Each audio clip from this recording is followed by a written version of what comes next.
Peki bundan sonraki hedeflerini anlat bize Merve. Ne yapacaksın? Yani seni daha nerelerde göreceğiz? Fazla Say'la konserde. Aslında muhtemelen çok farklı şeyleri denemeye devam edeceğim. Şu an mesela bir yelken denemek istiyorum. Yani Boğaziçi'nde olmanın hayatıma kattıkları aslında burada başlıyor. Çünkü eğer bir üniversiteye ait hissetmek istiyorsanız ya da gerçekten güzel anılar biriktirmek istiyorsanız ve yaşadım diyebilmek istiyorsanız bence buraya okula ilk geldiğinizde yapmanız gereken ilk şey oryantasyonda kulüp standlarını gezip kendinize ait kulübü bulmak.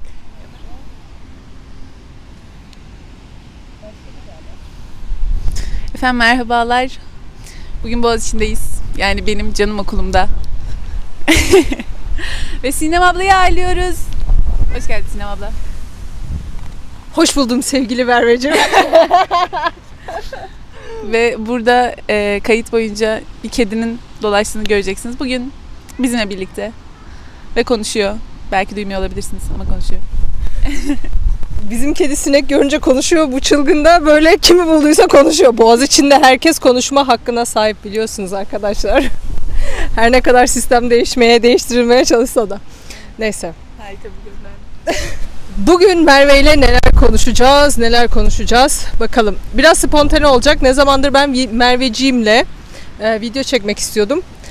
Şimdiye fırsat oldu. Ortalama bir senedir falan ha çektik. Ha ben geldim, ha Merve gitti, ha Merve uçtu.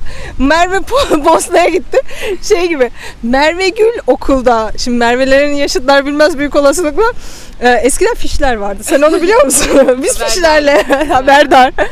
Merve Gül okulda, Merve Gül ip atlıyor falan diye. Şimdi onun gibi oldu. Ben önce biraz sevgili seyircilerimize seni tanıtmak istiyorum. Sen kimsin? Bize anlatır mısın birazcık? Çok kısacık istiyorum. Ben Merve Gül. Boğaziçi Üniversitesi Turizm İşletmeciliği bölümü 3. sınıf öğrencisiyim. Arada müzisyenlik yapıyorum. Arada uçuyorum. Yamaç paraşütü yapıyorum. Bazen zeybek oynuyorum. Resim çiziyorum. Hopluyorum, zıplıyorum ve yaşıyorum Boğaziçi'nde.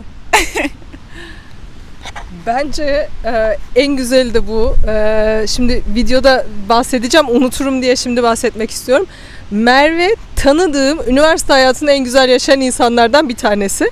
Ben şey diyordum hani kendim de biraz üniversite hayatını yaşadığımı düşünüyorum ama benimki gene kısıtlıydı. Benim müzik kulağım olmadığı için direkt kısıtlanıyor. Ama senin şimdi kemanın var, müziğin var, yamaç paraşütün var, gezmen var, tozman var. Ben de sende bunlardan bir tanesi vardı. Kıskanıyorum. Şimdi özellikle şunu da belirtmek istiyorum. Ya yeni üniversiteye başlayacak arkadaşlarım var şimdi. Bu çok değerli bir şey. Onlara nasıl bir hayat tarzı önersin? Bu birincisi. Bu üniversite hayatını bu şekilde dolu dolu nasıl geçiriyorsun? Nasıl her şeye yetişiyorsun? Bunu çok merak ediyorum. Neden? Çünkü bir bakıyorum Merve İzmir'de, bir bakıyorum Merve Çorum'da, bir bakıyorum Bosna'da, bir bakıyorum yamaç paraşütüyle Tekirdağ'dan uçuyor vesaire vesaire. Bunlar nasıl yetişiyor? Genel olarak bize bir anlat, zaman nasıl yaratıyorsun? Keşke bir tane daha mikrofonu taksaymışım. Bence çok güzel oldu. Paylaşıyoruz. Paylaşımcı insanlarız. Bu benim aslında arkadaşlarımın da yani sıklıkla merak ettiği bir soru. Sanırım bu benim küçük yaşlarda hem resim hem tiyatro hem müziği bir arada götürme isteğimle aynı zamanda etüt derslerimi de işte okulda da yetişmeye çalışmakla çok rahat yapabildiğim bir yeteneğe dönüştü bence. Şu anda yetişkin hayatında bunu nasıl başarabiliyorum? Çünkü müziğe zaten aşığım. Yani o yüzden müzikle vakit geçirmek benim için arkadaşlarıma oturup çay kahve içmekle aynı şey. Yani nasıl orada dinleniyor ve anlaşılmış ya da dinlenmiş hissediyorsak benim için de müzikle geçirdiğim her dakika aynı şey oluyor ve Boğaziçi'nde klasik müzik topluluğunun başkan yardımcılığını, müzik kulübünün yönetim kurulunu, kendi müzik grubumun kemancılığını, Kadıköy'de bir orkestranın kemancılığını derken birçok projede kemancılık böyle günler geçiyor müzikle. Yani ne diyeyim şimdi bu kıza ne denebilir arkadaşlar, yani bu kadar mükemmel bir zaman yönetimi, bu kadar güzel keman çalmak, yani şimdi bunu da söylemeden edemeyeceğim. Geçen biz Merve ile buluştuğumuz zaman, en son geçen dedim de kim bilir kaç ay oldu. Merve dedi ki Bir yıl mı oldu? Oo, bir yıl olmuş. Merve dedi ki fazla say beni takip etmeye başladı Instagram'dan. Ya var ya Merve, ben böyle şok, hepimiz şok. Merve arkadaşlarının tepkilerini bile anlatıyor. Herkes birbirini. Ya niye bunu söylüyorum? Merve şu an 20 yaşında oldun mu? 22'yim. 22 mi? Biz tanıştığımızda 19 değil miydin sen ya? Ben 19 diye hatırlıyorum. Evet. En fazla 20'ydin ya. 20 olabilir. Oh my god. Yani o kadar güzel şeyler sığdırıyor ki Merve hayatına. Peki bunları yaparken Boğaziçi sana ne kattı? Bana bunu anlat. Yani Boğaziçi'nden ne aldın? Sen bu yolu çizerken, ben biliyorum Merve'nin içinde de vardı zamandan beri. Çünkü Merve işte ailesinin özel dersleriyle bugüne gelen bir insan değil. Kendi çabasıyla gelen bir insan sonuçta. Çünkü bazı kesimler var. Çocuklarına sadece özel ders, işte o özel hoca tutuyorlar, onu yapıyorlar, bunu yapıyorlar. Ben böyle bir şey görmedim. Merve de böyle bir şey görmedi. Biz her şeyimizi kendimiz yaptık. Özel üniversitede görmedik biz. Ben mesela, beni devlet okuttu. Ben bunu her zaman söylüyorum ve gururla söylüyorum bunu. Boğaziçi sana ne kattı? Burada senin kendi içinde vardı ama onlar için ne emek sarf ettin? Bunları anlatır mısınız? Aslında bu tarz sorulara cevap vermek benim için biraz stresli olmuş oluyor. Çünkü konuşmam esnasında teşekkür etmem gereken ya da minnet duymam gereken yerlere lafı getirememe ihtimalimden endişe ediyorum. Bu noktada ben aslında küçüklükten itibaren çok şanslı bir çocuktum. Sosyoekonomik olarak daha düşük seviyede bir yerde yaşıyor olmama rağmen. İşte ilk başta belediye kursunun açılmış olması, bilgi evinin açılmış olması, sonra bir müzik akademisinin oraya açılmış olması ve bunlara ücretsiz erişim hakkına sahip olmamız aslında benim en büyük şanslarımdan bir tanesiydi. Sonra gittiğim bir devlet okulunda, yani 7. sınıfta gittiğim bir devlet okulunda tüm bilimlerin aslında bir bütün olduğunu ve projelerle bir araya getirilebileceğini ve öğrencilerin bu şekilde yetiştirilmesi gerektiğini savunan Özlem öğretmenin bir başka etmendi. Karşıma çıkan keman öğretmenlerim beni çok farklı bir boyuta taşıdı. Ve zaten ben Boğaziçi'ne asla işte oturup çalışarak kazanabileceğimi düşünmüyorum. Kimsenin de öyle yapabildiğini düşünmüyorum. Bunun için çok büyük bir sosyal zekanın, duygusal zekanın ve bununla birlikte çalışma ve disiplinin, yani etüt derslerinin olan disiplinin bizi buralara getirebileceğine inanıyorum. Dolayısıyla ben TEOG'a girmeden 3 hafta önce konsere çıkan ya da işte üniversite sınavı boyunca, yani günde ne kadar ders çalışıyorsam stresimi atabilmek için bir o kadar keman çalışan bir öğrenciydim ve her zaman da bunu destekleyen öğretmenlerimle bu yolda yürüdüm diyebilirim ablacığım. Eğitimin ne kadar önemli olduğunu görüyorsunuz. Eğitimden kastım aslında eğitimcilerin ne kadar önemli olduğunu görüyorsunuz. Belki bir kişinin hayatına dokunduğunuzu fark etmiyorsunuz ama bazen bir cümleyle, bazen küçük bir hareketle insanların hayatına bu şekilde dokunabiliyorsunuz. Çok hoşuma gitti. Tüm bilimlerin aslında bir bütün olduğunu savunurdu ve mesela biz ormanda Meşe Palamudu, işte tema projesi yaparken Meşe Palamudu etkinliği yapıyoruz diyelim. Ben orada keman çalardım. Öğrenciler meşe palamutlarını toplar, ekerdi. Sonra o projeden çıktıların resmini yaparlardı. Biz onunla resim sergisi yapardık. Ya da işte bir laboratuvarda her bir öğrencinin kendine ait sorumluluğu olurdu. Ben kahve pişiriyorken bir başka öğrenci bitkileri sulardı. Bu ekosistemi tamamıyla bir öğretmen, Özlem Hoca oluşturmuştu. Dolayısıyla benim için aslında bunca karpuzu taşımak ya da bunca sepeti koluma alıp yolda yürümek zaten varoluş şekli haline dönüşmüş oldu. Böyle ablacığım. Ya şöyle, ben biraz ekosistem kavramını sonradan öğrendim, idrak ettim. Aslında hepimiz ekosistemin ne olduğunu biliyoruz ama günlük hayata kullanırken bu şekilde kullanmıyoruz. Ben ekosistemi kullanmaya başladığım zaman 30 yaşındaydım. Yani Merve kullandığı zaman 20 yaşında. Şunu söylemek istiyorum. Ekosistem bizde orman mühendisliğinde özellikle detaylıca anlatılır, ekosistemler.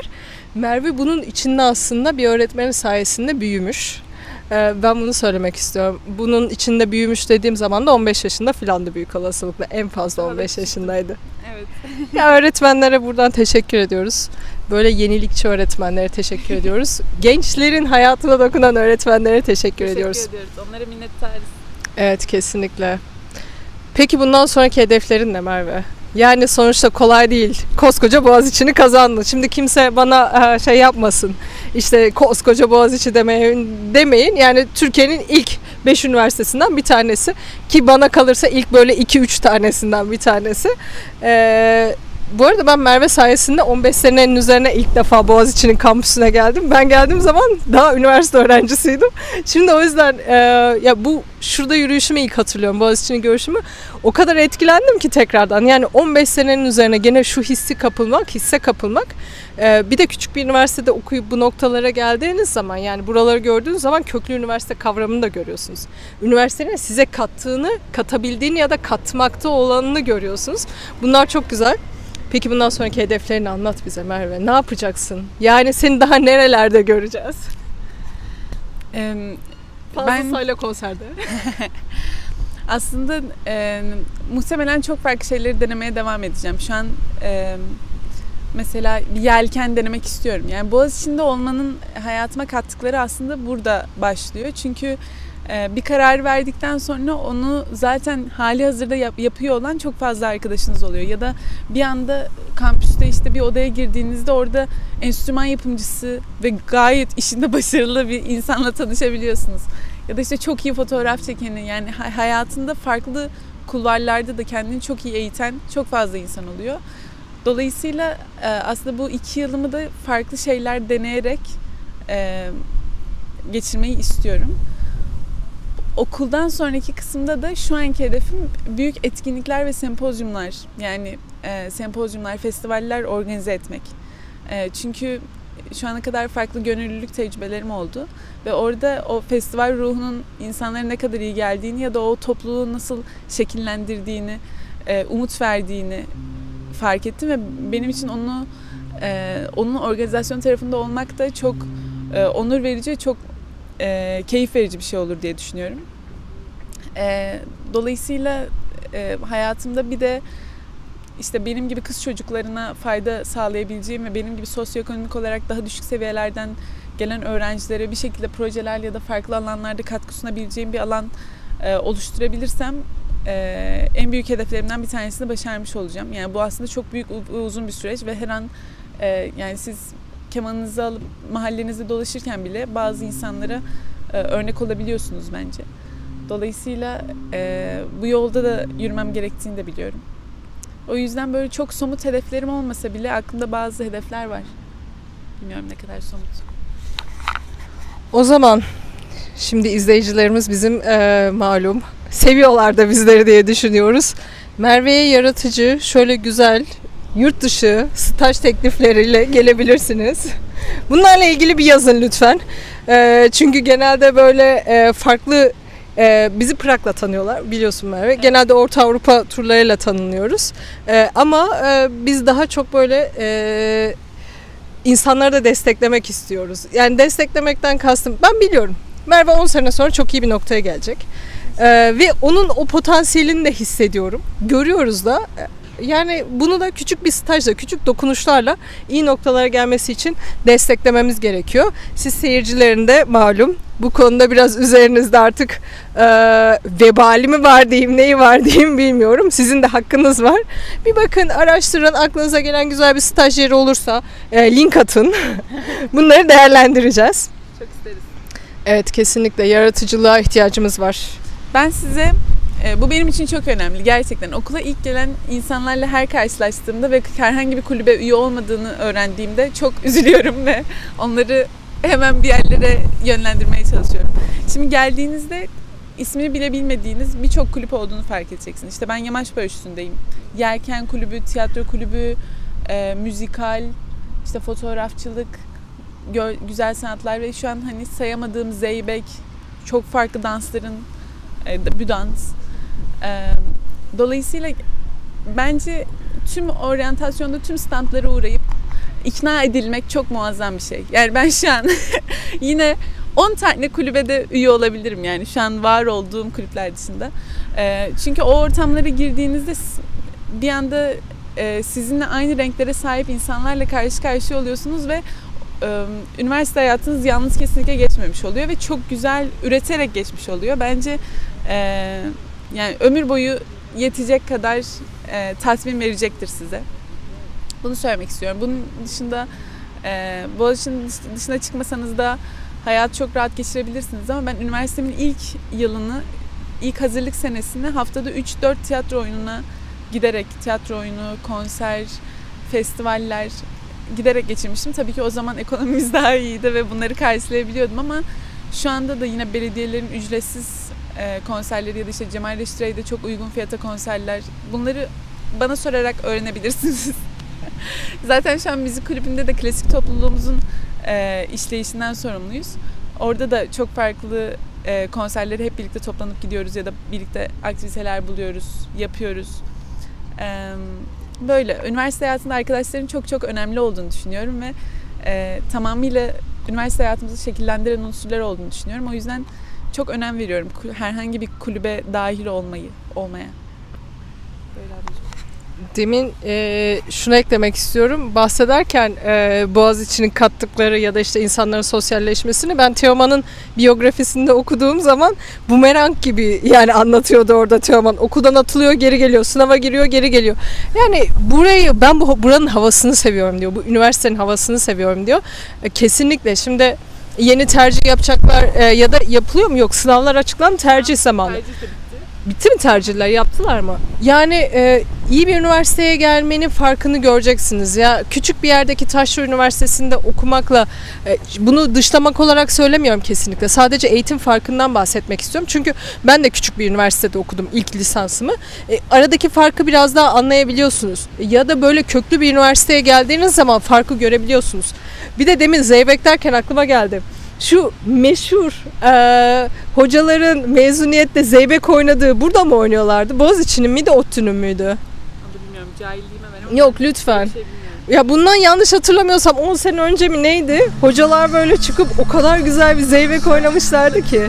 Yani minimum 5 yıldır stat mezuniyetimiz yapılmadığı için ve biz şu küçücük binada sadece sahneye çıkıp diplomamızı aldığımız için bu tarz güzel şeylerimiz varsa, mezuniyetlerimiz varsa maalesef haberdar olamıyoruz.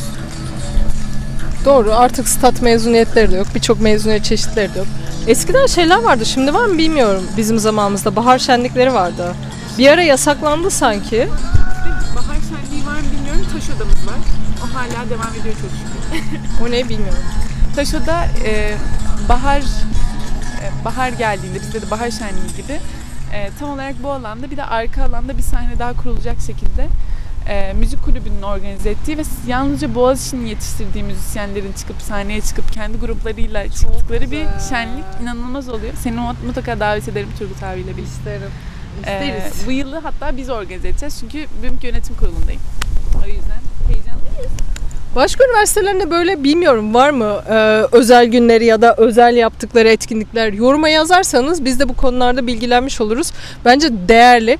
Bu tip ekollerden gelmek değerli bence. Yani benim çok hoşuma gidiyor. Yani bizde de şey vardı. Gene Boğaziçi'nin düzenlediği, Boğaziçi düzenliyordu yanlış hatırlamıyorsam. Çelik köprü yarışması olurdu. Çelik köprü burada değil mi? Evet. Buranın da. Her üniversiteden ekipler gelirdi. En hızlı, en işte yüksek dayanıma sahip, en hızlı şekilde işte tasarımı kurmaya çalışırdınız. Bunun için bir ekoldür aslında bu yaptığınız zaman. Üniversitelerin köklü üniversite olsun ya da olmasın bunları yaptığınız zaman şey diyorsunuz. Evet bu üniversite, evet burada bir üniversite havası var diyorsunuz. Aslında biz biriz izlenim veriyorsunuz. Biz bir aileyiz izlenim veriyorsunuz. Boğaziçi'nin de kendi Boğaziçi'li insanları buraya davet etmesi, çıkartması çok değerli. Bilmiyorum çok güzel ya. Bayılıyorum. Köklü üniversiteleri bu yüzden çok seviyorum ben. Mesela şeyi de anlatmak istiyorum. Yani kulübün başka kazandırdıkları. Mesela yamaç paraşütü sporu bence çok zor bir spor. Yani mesela bir geziyi hayal ettiğimde bile bazen 6'da kulüp odasında toplanmamız gerekiyor ve benim sabah 5'te uyanmam gerekiyor. 5'te uyanıyorum, buraya geliyorum, kanatları taşıyoruz. Çünkü artık şu gördüğünüz bina kulüp odalarının olduğu bir bina değil. Şu an tamamıyla kültür değişiyor. Dolayısıyla biz biraz merkezden çok daha uzakta kulüp odalarından işte kanatlarımızı buraya taşıyoruz. Sonra onları servise bindiriyoruz. İşte gidiyoruz tepeye, rüzgarın yönüne göre kalkış veriyoruz ya da vermiyoruz ya da tepede bekliyoruz. Sonra uçuyoruz. Günün sonunda tekrar kanatlarımızı toplayıp buraya geliyoruz ve bizim eğitmenlerimiz de aslında Boğaziçi'nde öğrenci olan ve 4 ya da 5 yılını tamamlamış yine Boğaziçi'liler. Dolayısıyla kendi içinde işleyen bir sistemi oluşturmak, işte burada da kendi ekosistemini yaratmak ve bunu devam ettirmek çok çok ilham verici geliyor bana. Çünkü zaten ileride de yapacağımız şey bir işte startup başlattığınızda ya da işte kendi şirketinizi oluşturduğunuzda, kendi işinizi kurduğunuzda tam olarak bu ekosistemi yarattığınız ölçüde ve sürdürülebilir olduğunuz ölçüde ilerliyor. Burada da aslında yönetim kurullarında yer almak bana aynı sorumluluğu hissettirdiği için evet ben geleceğime dair de bir şey yapıyorum şu andayı çok hissediyorum diye düşünüyorum. Öyle. Bunu anlatırken ben biraz etrafa bakınıyorum da şimdi aslında üniversite tek bir binadan oluşmuyor. Yani şimdi bina üniversiteleri var. Eskiden ben mezun olduğum zaman 12-13 sene önce belli başlı özel üniversiteler vardı. Birkaç taneydi. Onlara bile insanlar mırın kırın ederdi, burun kıvırırdı. Bunun sebebi de devlet üniversitesinin eğitimin daha iyi olmasından ve emekle girmenizden kaynaklı. Neyse şimdi diğer kısmı çok eleştirmeyeceğim. Şimdi buraya geldiğiniz zaman bunu hissediyorsunuz. Üniversiteyi hissediyorsunuz. Üniversite ağırlığını, kampüsü hissediyorsunuz. Bir üniversitenin kampüsünde ginkgo ağacının olması ya da şurada baktığım zaman işte mezarlık servisinin olması, sedirin olması iklime göre de değişiyor. Yani ben baktığım zaman şurada en az 50 senelik, 60 senelik ağaçları gördüğüm zaman kampüs diyorum. Olması gereken bu arkadaşlar. Yani sizi bir tane binanın içerisinde, şimdi özel bir üniversite ismini de zikretmek istemiyorum herhangi bir üniversitenin. Yani bir binanın içerisine sizi koyduklarında, tıktıklarında siz bu üniversite havasını almayacaksınız. O yüzden tercihlerinizi yaparken hayatınızı etkileyecek noktalara özellikle değinmeniz gerekiyor. Dikkat etmeniz gerekiyor. Bunlar sizin hayatınızı etkileyecek. Varsın bir sene daha hazırlanın, ne olacak? 2. sene hazırlanın. Yani bitirin, yeni bir bölüm okuyun imkanınız varsa. Kendi ilgi alanınıza göre. Çünkü bizim üniversitemizde, ülkemizde üniversite tamamen puansal. Kendi ilgi alanına göre seçmiyorsun. Belki bilmiyorum yani sen daha iyi biliyorsun son dönemi. 11'de 1 kişi, 10.000 kişide 1 kişi en fazla kendi ilgi alanına göre. Ha ben bunu istiyordum da olsun diyor. Bizde böyle bir şey yok. Puanın neye yetiyorsa tesadüfen yazıyorsun. Benim tercihleri söyleyeyim. Tıp, inşaat, makine hani aşağıya doğru iniyor. Yani hiçbirinin birbiriyle bağlantısı yok. Evet. Hangi birine şey diyeceksiniz siz yani? Aha çok mantıklı diyeceksiniz. Sadece sonradan orman okuduğum zaman tek tercih yaptım. Ya da 2 tercih yapmış da olabilirim. Hatırlamıyorum. Birincisi tıp gene. İkincisi İstanbul Üniversitesi orman mühendisi. Çünkü biliyorum onu istiyordum yani. Tıp daha içimde kaldı zamanında o da yok. Ya böyle çok keyifli oldu ya. Bir şeyler eklemek ister misin Merve? Efendim telefon sıcaklıktan dolayı kapandı. Dolayısıyla biz de birazcık gezerek ben size önerilerimi sunayım diye düşündük. Bu arada Albert Longo'nun önüne doğru gidiyoruz. Burası bizim bu yıl 5 konser verdiğimiz klasik topluluğu olarak bir yer. Şu an müzik kulübünün de aktif üyelerindenim. Söylemek istediğim aslında eğer bir üniversiteye ait hissetmek istiyorsanız ya da gerçekten güzel anılar biriktirmek istiyorsanız ve yaşadım diyebilmek istiyorsanız bence buraya okula ilk geldiğinizde yapmanız gereken ilk şey oryantasyonda kulüp standlarını gezip kendinize ait kulübü bulmak. Ya ben şu anda bile o kadar çok fazla kulüp denedim. Zeybek, Yamaç Paraşütü, müzik, işte güzel sanatlar. Ama yine 10 tane kulübe de üye olabilirim yani. Boğaziçi öyle bir yer gerçekten. İşte örgü yapmayı seviyorsanız örgü yapabilirsiniz. İşte farklı dil kulüplerine dahil olabilirsiniz. Yelkene dahil olabilirsiniz. Dalış yapabilirsiniz. Her şeyi yapabilirsiniz. Ve bunun en güzel tarafı yalnızca üretiyor olmanız ya da bir şeyi yeni bir şeyi keşfediyor olmanız, kendinizi keşfediyor olmanız değil. Farklı arkadaşlarınızla aslında bir sistemi yaşatmaya çalışıyorsunuz. Çünkü kulüpler tamamıyla öğrencilerin kendi inisiyatifiyle, kendi emekleriyle hala devam ediyor. Dolayısıyla hayatıma çok farklı deneyimler katıyorlar ve kendimi geliştirmemi sağlıyorlar. Size de aynısını çok tavsiye ediyorum. Eğer herhangi bir sorunuz olursa ben hep buradayım zaten. Bana sorabilirsiniz, beni bulursunuz. Ben hep tam olarak Sinem ablamın göstereceği şu odada keman çalışıyor olacağım. Burası müzik kulübümüz. Evet şu an öğrenciler hala burada. Yaz okulunun sonlarına doğruyuz. Yarın bitecek. Bugün sınava girdim. Şimdi ablamı gezdiriyorum. Bakın şurası. Bir dakika, ben sanatla ilgili bir şey Evet, gördüm. Resimle ilgili evet. bir şey gördüm. Güzel Sanatlar Kulübü, GSK. Çok güzel, çok yaratıcı, bayıldım buraya. Evet, olağanüstüler. Ya ben de köklerle ilgili bir şeyler yapmak istiyordum da ağaç kökleri genelde belki nadiren de dallarla ilgili bir şeyler. Evet, şu an şurada arkadaşlarımdan biri Doğukan lütiyerlik yapıyor. Yani kendi enstrümanlarını üretiyor. Kinda bağlama gibi. Bağlama vari enstrümanlar. Hatta bu kayıt bittiğinde onunla birlikte bir şeyler çalacağız. Böyle manzaramız. Yani gerçekten bir üniversite yapan onun kulüpleri. Onun öğrenci dayanışması. Üretimi. Buraya bayıldım. Şunu göstermeden geçeyim. Tabii ki. İçeriği gezebiliyor muyuz Merve'ye? Merve içeriği. Hemen soralım.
Bir kedi sevme günlüğüne daha hoş geldiniz diyormuşum. Şaka şaka.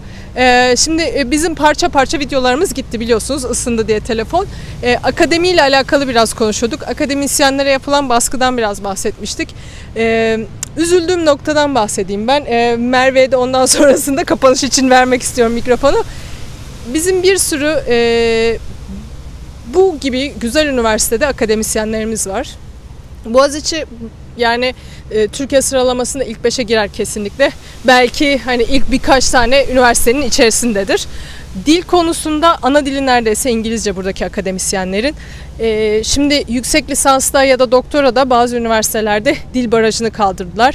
Ya da profesörlük için dil barajını aşağıya çektiler. Çok alt seviye. Şimdi akademiye baktığınız zaman araştırma gerektiren bir bölüm.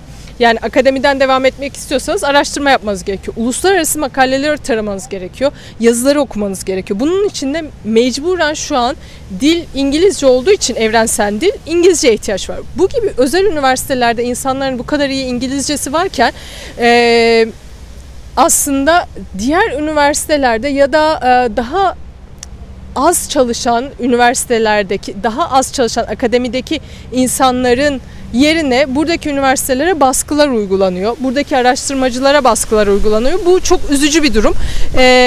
Ben de YouTube'dan birkaç kişiyi takip ediyorum. Davaları devam eden insanlar var. Bir sürü sıkıntı yaşayan insanlar var. Üzücü. Ne yazık ki. Demin hatta şeyi söylüyordum. Merve Bilmez eskiden rektörleri yanlış hatırlamıyorsam senato kurulu seçiyordu. Senato üyeleri seçiyordu.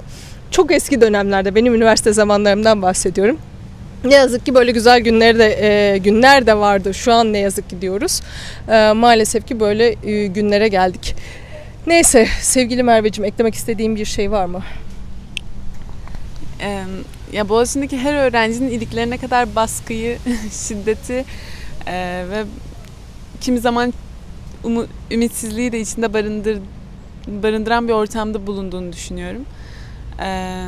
Dolayısıyla bu noktada söyleyebilecek pek bir şey kalmıyor. Yani buraya geldiğinizde adım attığınız ilk andan itibaren bir şeylerle mücadele etmeye başlıyorsunuz. Ve üniversiteyi bitirene kadar, hatta bitirdikten sonra diplomanızla ya da yüksek lisansa devam etmek istiyorsanız orada da önünüze çıkan taşlarla devam ediyor hayat. Ama yine de mücadele içerisinde olmak, arkadaşlarınızla bir bütünün parçasını oluşturmak, dayanışma içerisinde olmak bence çok özel. Bunu kulüplere bu kadar vurguluyor olmamın sebebi de o aslında. Kendi siz yapan unsurları bulup bunlarla mücadele etmeye ve daha altyapınızı geliştirerek bir şeylere karşı koymaya davet ediyorum aslında sizleri. Dolayısıyla bugün Boğaziçi'ni sevdiğim insanlardan biriyle gezmek de benim için çok keyifliydi. Çünkü ben burayı çok seviyorum. Burada olmaya, buraya ait olmaya çok alıştım. Bundan sonra da hep benim bir parçam olarak kalacak Boğaziçi ve nereye gidersem kendime birlikte götüreceğim. Umarım mezunlarımızdan ya da akademisyenlerimizden duyduğumuz eski haline en kısa sürede kavuşur. Boğazını sıkan o güçten, canavardan kurtulur. Dileğim bu. Doğa da bana karşılık verdi. Kedimiz de. Böyle, iyi ki bizi dinlediniz. Ablamın kanalına abone olmayı unutmayın lütfen. Prag videoları, Prag'a ilgiliyseniz muazzam. Ben gitmeden çok fazla şey öğrendim. Böyle, iyi ki varsınız. Görüşmek üzere. Bizi bu noktaya kadar izlediyseniz çok teşekkür ediyoruz. Özellikle eğer kanala yorum yaparsanız hangi konularda merak ediyorsunuz, neleri merak ediyorsunuz ya da memnun musunuz, değil misiniz, bir şeyleri anlamış oluruz en azından. Bunlar bizim için çok değerli, biliyorsunuz. Kanala üye olmayı, abone olmayı, sağa sola da yaymayı unutmayın lütfen. Şimdiden keyifli günleriniz olsun, güzel bir günleriniz olsun. Özellikle tercih zamanı aklınızda soru işareti olsa kesinlikle Merve ile iletişime geçin derim. Boğaziçi'nin farkını hissetmiş olursunuz. Çok güzel bir program oldu. Ben 15 senenin üzerine ilk defa Boğaziçi'ne gelmiş bulunuyorum. O zaman öğrenciydim. Şu an Merve'nin heyecanını o kadar iyi hissediyorum ki ben de aynı heyecanları buraya geldiğim zaman sadece gezmek için bile gelsem hissetmiştim.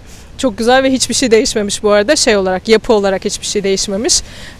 Yapıdan kastım da çevre anlamında hiçbir şey değişmemiş. Bir türlü cümleyi de toparlayamadım. Neyse, görüşürüz. Kendinize iyi bakın. Keyifli günleriniz olsun. Bay bay.